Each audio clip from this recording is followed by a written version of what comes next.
Buenas tardes, mi nombre es Franciri. A continuación, les presentaré mi proyecto final referente a todos los temas vistos durante este semestre, el cual consiste en un portafolio de evidencia de la materia de bioquímica, impartida por la maestra Julieta. Este es un portafolio de evidencias, el cual contiene los temas vistos durante el parcial 1, 2 y 3. En el parcial 1 estuvimos revisando algunos temas, por ejemplo, lo que es la glucólisis y el sistema digestivo, entendiendo que la glucólisis es una vía metabólica en la cual la glucosa se degrada hasta formar piruvato. Recuerdo que cuando recién empezamos a ver este tema, a mí se me hizo muy complicado y difícil de memorizarlo para la hora del examen. Pero tengo muy presente una actividad que hacíamos casi todos los días después de terminar este tema, que era de pasar al pizarrón y hacer y aportar, mejor dicho, cada uno algo para poder terminar la vía. Por lo menos esa fue la manera que a mí me funcionó para memorizar. En el sistema digestivo realizamos un cuestionario, como se puede ver aquí, y por ende estuvimos viendo lo que son algunos de los trastornos tanto a nivel del intestino grueso, tanto a nivel del estómago y del intestino delgado. Por ejemplo, a nivel del intestino grueso tenemos a la diarrea y a nivel del estómago tenemos a la gastritis. Estuvimos revisando algunos mapas, como lo dije anteriormente, después de haber visto la clase. Por ejemplo, la degradación de los alimentos y cómo se lleva a cabo la absorción en el tubo digestivo. Estos son algunos de los otros mapas relacionados con lo mismo. También hacíamos un glosario. Cada vez que terminábamos de ver un tema, estuvimos viendo alguno de los síndromes o de los trastornos del tubo digestivo o del sistema digestivo. Por ejemplo, el síndrome del intestino irritable, y anotábamos de cada tema las palabras que se nos hacían desconocidas. También vimos la enfermedad celíaca, la diverticulosis del colon, y anotábamos, como dije, las palabras que se nos hacían desconocidas o que no entendíamos su significado. También vimos a las afecciones digestivas más frecuentes en el adulto mayor, por ejemplo, la disfunción gustativa, la dispepsia funcional, y seguimos viendo algunos glosarios. En el parcial 2 seguimos con algunas de las vías metabólicas. Por ejemplo, tenemos el ciclo de Goetz, el cual es una vía metabólica de todos los metabolitos o la vía final para la oxidación de los aminoácidos, de los aminoácidos o los ácidos grasos.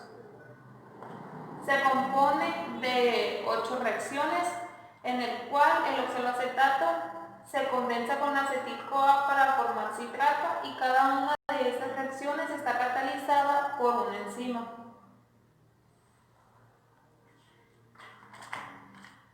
También vimos lo que era la beta-oxidación, el cual es el proceso catabólico por el cual los ácidos grasos se degradan a componentes más sencillos, obteniéndose energía.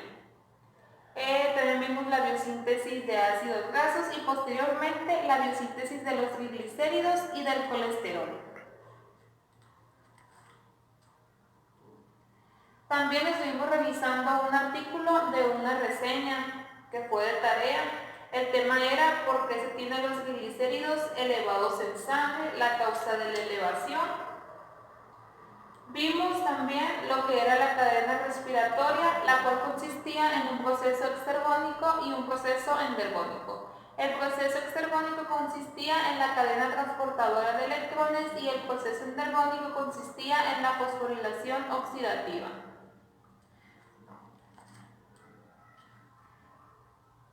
Por ejemplo, hicimos un ejercicio de la clase virtual de cuáles eran los ATP producidos, los no reducidos, los VAR y los ATP totales de cada una de las vías mencionadas anteriormente, por ejemplo, la glucólisis y el ciclo de Krebs.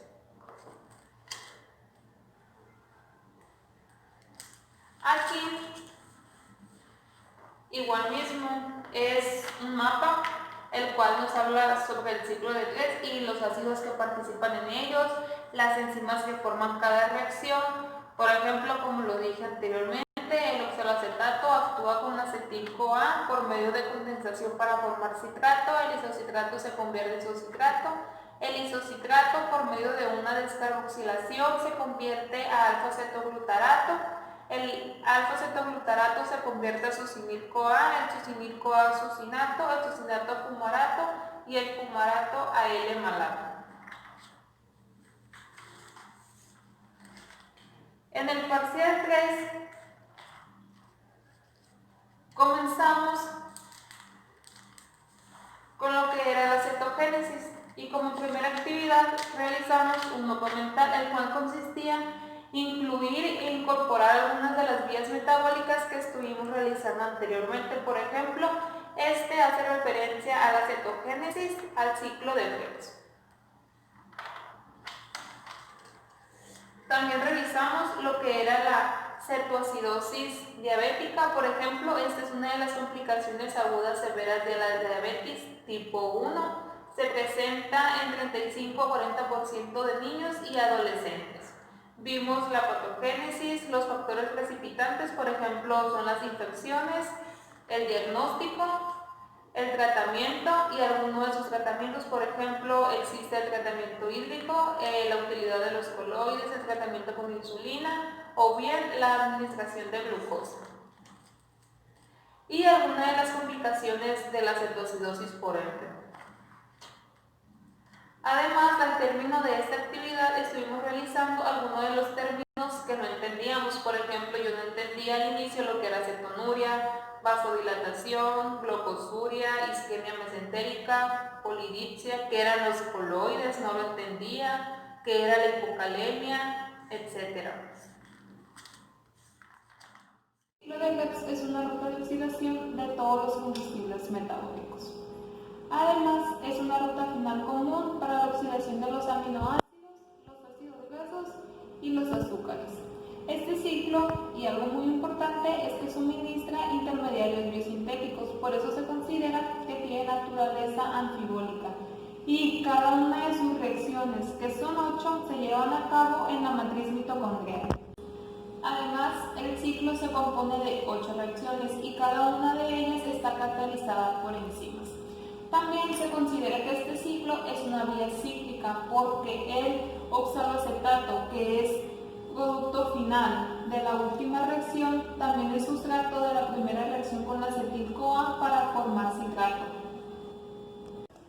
En la primera reacción, el oxaloacetato se condensa con la acetil-CoA para formar citrato por medio de la enzima citrato sintasa. En la segunda reacción, el citrato se isomeriza para formar isocitrato por medio de la enzima aconitasa. En la tercera reacción, el isocitrato por descarboxilación se convierte a alfa-cetoglutarato por la enzima isocitrato deshidrogenasa, donde entra CO2 y sale NAD reducido. En la cuarta reacción, actúa el alfa-cetoglutarato, que igualmente que en la tercera reacción por una descarboxilación se convierte a succinil-CoA por medio del complejo enzimático, donde sale NAD reducido y entra una molécula de CO2. La reacción 5 se considera una reacción muy importante. Es en la cual el succinil-CoA se transforma a succinato por medio de la enzima succinil-CoA. Se considera una reacción importante porque es donde se produce una molécula de ATP. En la reacción 6, el succinato se convierte a fumarato por medio de la enzima succinato deshidrogenasa y al igualmente sale FAD. En la reacción 7, el fumarato por una hidratación se convierte a malato por la enzima fumarasa. Y por último, en la reacción número 8, el malato se convierte a oxaloacetato por acción de la enzima malato deshidrogenasa, donde igualmente tenemos que sale una molécula de NAD reducido. Este ciclo es globalmente irreversible, pero algunas de sus reacciones son irreversibles. Por ejemplo, la 2, la 5, la 6, la 7 y la 8. El ciclo es totalmente dependiente de oxígeno, que aunque no lo podemos ver en ninguna de sus reacciones, lo necesita. Esto es porque si no tenemos un nivel adecuado de paz y NAD y por lo tanto un buen funcionamiento de la cadena respiratoria, este ciclo no se iba a poder producir. Por lo tanto, tenemos 3 puntos de control: energético, de intermediarios metabólicos y de suministro de NAD y FAD. Por lo tanto, estará regulado en base a sus dos funciones, producción de energía y metabolitos para otras vías, es decir, cuando haga falta energía o metabolitos es cuando el ciclo de Krebs se activará. Esta es mi bitácora del laboratorio de bioquímica, en la cual iniciamos revisando lo que eran los RPBI y rescatando algunos de los conceptos más importantes. Posteriormente, lo que es el método para la toma de muestra por venopunción. En la práctica 4, la determinación de glucosa en sangre y uso del glucómetro, siendo el glucómetro un instrumento de medida que se utiliza para obtener la concentración de glucosa de forma instantánea. En la práctica 6 fue la determinación de colesterol total. Y estuvimos revisando el colesterol total tanto en hombres como en mujeres, tanto de LDL como HDL. La práctica 7 consistió en la determinación cuantitativa de proteínas totales en suero.